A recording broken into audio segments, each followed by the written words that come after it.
This video will contain spoilers for both Into the Spider-Verse and Across the Spiderverse. When I finished watching Across the Spiderverse in theaters earlier this year, I knew immediately that I had to go back and analyze that ending scene when Miles realizes he's in the wrong universe of Earth 42. If you're like me, the twist was super effective and I actually had no idea what was happening until the big reveal when Gwen goes, "He's in the wrong universe." We may not have known exactly what was coming, but I'm sure your brain was telling you that something felt off the entire time. And it's those hidden details that I want to explore in this video. From an art and filmmaking perspective, let's take a look at what I think are the three main things that makes this twist so effective. And they are color, staging, and audio. Colors have a powerful way of influencing us from an emotional standpoint. You may have heard the term color psychology and how colors are linked with emotions. So red can represent things like fire, passion, and danger, while cooler colors like blue can represent sadness, relaxation, or tranquility. Spider-Verse is quite intentional with its use of colors, and each palette chosen is used to support its story beats. In Into the Spider-Verse, we largely associate Miles' home with purple and yellow. These are two complementary colors, meaning they sit directly opposite each other on the color wheel, creating the most contrast possible, and are used whenever the action takes place in Brooklyn. Brooklyn represents safety to Miles, and as we move toward Manhattan later in the first film, the palette shifts towards blue to represent a cold and foreign place. At this point in the story, the buildings of Manhattan loom high above him while he struggles with the conflict of becoming Spider-Man. Naturally, the purple and yellow palette returns in Across the Spiderverse, with the earliest sequences in Miles' room and the rooftop party giving us a visual reminder of what they set up in the first film. Now, I want to stress something important here. A big reason this particular palette plays on us emotionally is because purple and yellow are colors that we would actually see in real life, either at dawn or during a sunset. A little bit exaggerated, sure, but they're a very natural palette to use, which is why they're reserved for Miles' home. So, when Miles teleports into the wrong universe of Earth 42, the first thing you're probably going to notice is the harsh red and green used in the atmosphere. The red and green directly contrasts the purple and yellow by being a completely separate set of complementary colors. Unlike the natural tones of the Brooklyn color palette, red and green light are more artificial and don't appear in nature very often. Now here's where they first trick us. The film wants us to believe that we're in Earth 1610, but if I'm remembering correctly, we haven't actually seen what heavy rain looks like in both Spider-Verse films. So we're actually just here thinking, oh okay, this is how they represent a visual effect like rain in these movies. It's super contrasty and atmospheric. However, the color palette change actually represents a shift in universes, since these colors are not present in Earth 1610. An interesting tidbit is that the Prowler's original design also features that same sickly green and purple here, which could be a callback to the earliest incarnations of the character. It's almost as if the universe itself is trying to warn Miles as he swings home, which perfectly sets up the staging. When Miles returns to his room, this shift in color palette also continues. However, its use is more subtle here to give the audience time to breathe in the lead up to another big moment where Miles reveals his identity to Rio, his mom. Not only is this a big story beat, as is often the case with other Spider-Man films, but the setup of Rio and Miles' relationship earlier on compels us to be invested in how this plot point is resolved. Miles' room is a safe place, and we have seen this multiple times before this moment, so we should really be as familiar with it as he is. Because the lighting here is intentionally dark, it's hard to catch all the actual differences in the props and staging, but you may have noticed the speed bag on the wall as Rio walks in, or all of the electronic equipment strewn across his desk. These items are not present in Miles' original room, which further hints at the change in location. While this is happening, the film also does something sneaky by intercutting the action with shots of Gwen eavesdropping outside. This is a technique that's often used in films to trick the viewer in believing that two separate concurrent events are actually happening in the same location. If you pay attention, you'll notice the warm yellow lights that are present in Earth 1610 where Gwen is hiding, while there is no light at all behind Miles in Earth 42. Instead, it's that sickly green glow that peers in from his front door. Here's a comparison of what both rooms are supposed to look like in their respective universes. The rendering style in Earth 42 is a lot scratchier, with rake brushes tearing down the side of objects. In the background, the texture work is splattered, and things look sharper than normal. Rio's eyes have also switched from brown to green, but perhaps the most obvious change here is how Miles' hoodie switches from red to purple, foreshadowing his role as the Prowler in this universe. Though apart from only using visual cues, the last piece of the puzzle that makes this twist so effective is how Spider-Verse uses its audio. Spider-Verse has always had great audio design, from the Prowler's to Miguel's, and this scene is no exception.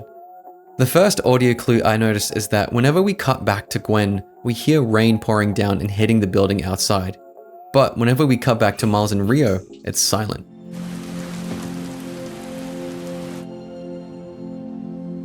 I know you know I've been lying to you. You may think that's because the rain would be hard to hear inside, but when we skip forward to Gwen entering his room, you can definitely still hear it in the background. Take a listen.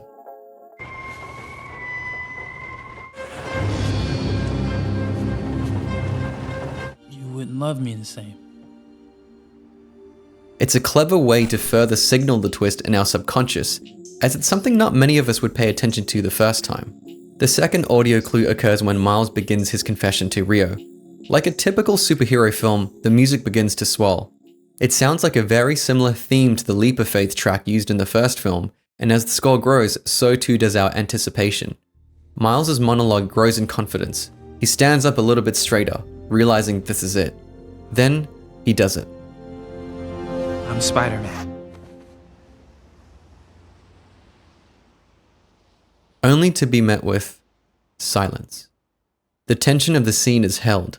No big fanfare, no emotional resolution. It's not exactly the reaction that we or Miles were expecting. And then this creepy music starts filling the air. He's me.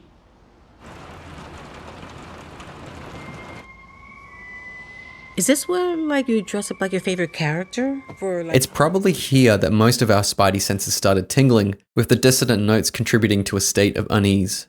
They sound very similar to shepherd tones, which are an audio phenomenon in which two sine waves are separated by a whole tone and play simultaneously, one octave from the other.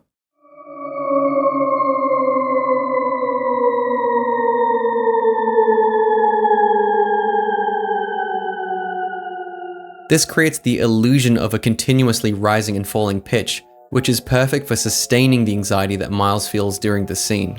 As Miles steps out of the room, he glitches out, which is a sign that somebody is not in their true universe. My favorite part of this reveal is the music here, growing from the shepherd tones into a full-blown whistling theme that sounds mocking and evil. Oh no. He's in the wrong universe. The track itself is fittingly named The Anomaly, written by Daniel Pemberton. Now, if you think this track sounds familiar, it's because it is. Check out this scene from Into the Spider-Verse and pay close attention to the background music.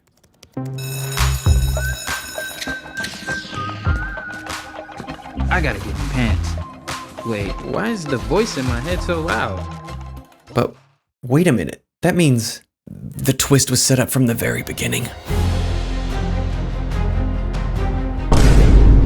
We then get some brief exposition reminding us that the spider that bit Miles was never from his original world, which is why he was teleported to the wrong universe. From this point forward, the rug is pulled out from under us, and I like to call this section the Ascension of Reveals. Now, I'm not going to go super in depth of everything that's happening here, except state that each reveal continues to escalate the stakes like this. Number 1, we realize Miles is in a different universe. Number 2, we get a reveal that Uncle Aaron is still alive here. Number 3, there's a different version of Miles that lives here when Uncle Aaron says, "Whoa, you took your braids out?"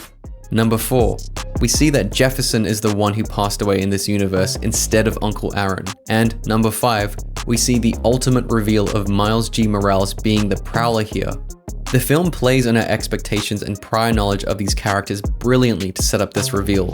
As we get deeper into the ending, the rendering style continues to shift until it's almost entirely unrecognizable. In the official Across the Spiderverse art book, it's noted that Earth-42 is a much darker version of Miles' original home.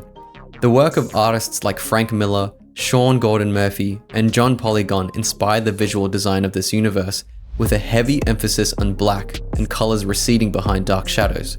If we compare the beginning of the twist to the end, we can actually see how far the tones and colors have shifted to support this new chaotic look of Earth-42. I have to give a quick shout out to New Rockstars for pointing this particular detail out, But when both Miles stare at each other, there are three colors: blue on one side, red on the other, and between them, the mixture of purple, which again signifies the colors of the Prowler.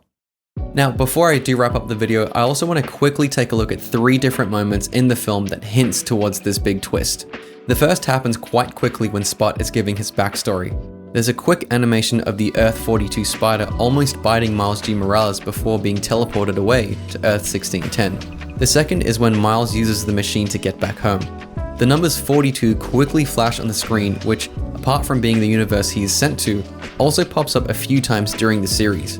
If you have any ideas as to what else 42 signifies, let me know in the comments down below. And don't you dare say life. But perhaps the most subtle one I found actually occurs during the first film. After Miles and Peter B. Parker escape Alchemex, Peter B. says to him, "Save it for Comic-Con." To which Miles replies, What's Comic-Con? implying it does not actually exist in his universe.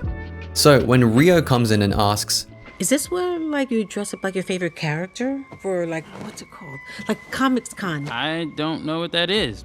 it's actually another hint that Miles is not where he belongs, since again, neither he nor Rio would know what Comic-Con is because it doesn't exist on Earth 1610. By the time we get to the film's true ending, everything is at an all-time high.